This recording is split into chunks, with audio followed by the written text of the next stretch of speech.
merci d'être présent au Musée Fabre aujourd'hui pour cette inauguration de l'exposition Jamel Tata, le théâtre du silence. Alors, on va d'abord dire un mot d'introduction pour comprendre un peu le pourquoi de ce projet à Montpellier.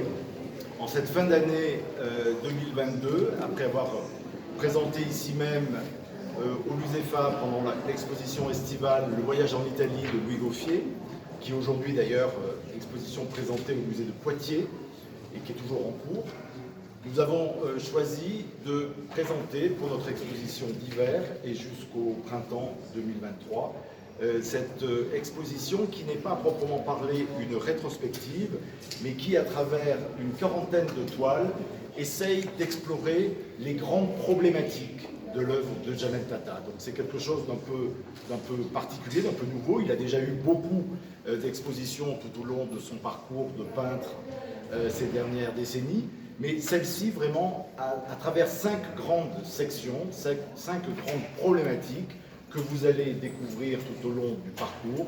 On essaye de dégager vraiment le sens de son travail, la problématique de son travail et qu'est-ce qu'il nous dit aujourd'hui, spectateurs d'aujourd'hui, conservateurs d'aujourd'hui, public, journalistes, quel est le message qu'il a envie de nous transmettre. L'exposition se déroule dans les salles que vous allez découvrir au rez-de-chaussée du musée.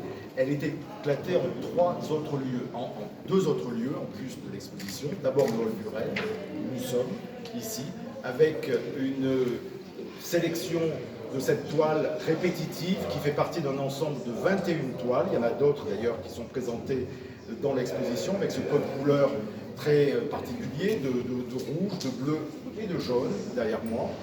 Enfin, nous avons dans la salle Richier, au début du parcours des collections permanentes, la présentation de grands laits de tissus, de sérigraphie qui reprennent certains motifs qui, en écho d'ailleurs à la section en suspens de l'exposition. Et cette série avait été montrée il y a quelques années dans la chapelle du musée des Arts et Métiers à Paris.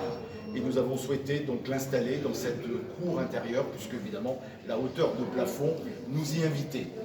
Voilà, donc cette exposition a été conçue d'abord avec Maud Marron-Wojciechowski, qui est en charge des collections modernes et contemporaines au Musée Fabre, en étroite collaboration avec Jamel, qui, je le rappelle, pour certains d'entre vous qui ne le savent pas encore, Jamel s'est établi à Montpellier et a établi son atelier à Montpellier en 2019. Voilà, donc à ce moment-là, nous avons eu des échanges, on s'est rapidement rencontrés. Moi, je connaissais son travail depuis longtemps. Je rappelle d'ailleurs quelques événements récents pour la région. Il y avait eu en 2018 la très belle exposition de la Fondation Lambert à Avignon.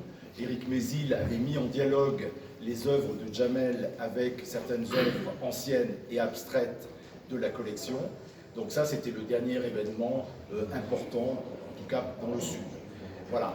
Donc on a évidemment tout de suite envisagé cette exposition qui arrive vraiment à point nommé donc, pour le musée, après une très belle saison plutôt tournée vers l'art ancien.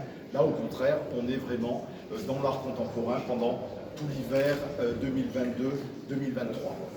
Voilà, peut-être moi d'ajouter un mot, si vous voulez. Oui, alors cette exposition, vous l'avez vue, elle a un sous-titre, hein, elle s'appelle Jamel Tata, le théâtre du silence.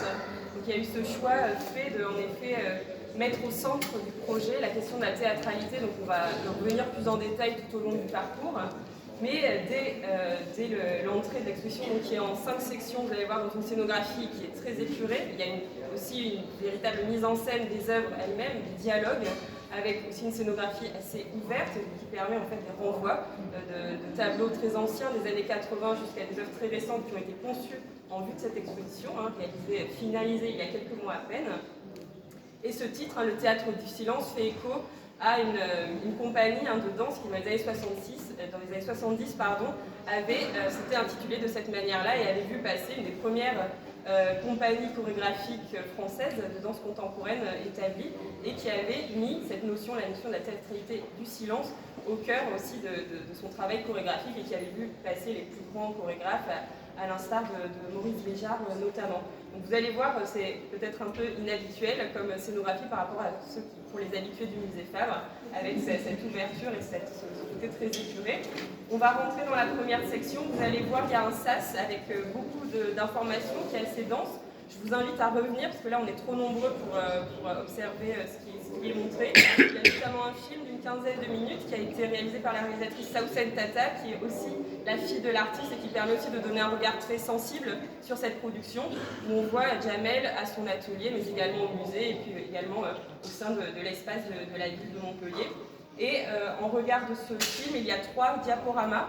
Vous allez pouvoir voir notamment toutes les sources iconographiques qui sont à l'origine aussi des tableaux, qui nourrissent la pratique de l'artiste sur laquelle Jamel va développer tout à l'heure, mais qui vous permettent aussi, voilà, aussi à vous et aux visiteurs, avant d'arriver dans cet espace qui est proprement pictural, de voir en fait comment l'artiste se nourrit du monde qui nous entoure, mais également de l'histoire, et de l'histoire de cultures extrêmement variées, extrêmement différentes, et d'époques aussi totalement nouvelles et totalement différentes. Voilà, donc on va pouvoir commencer dans la première section.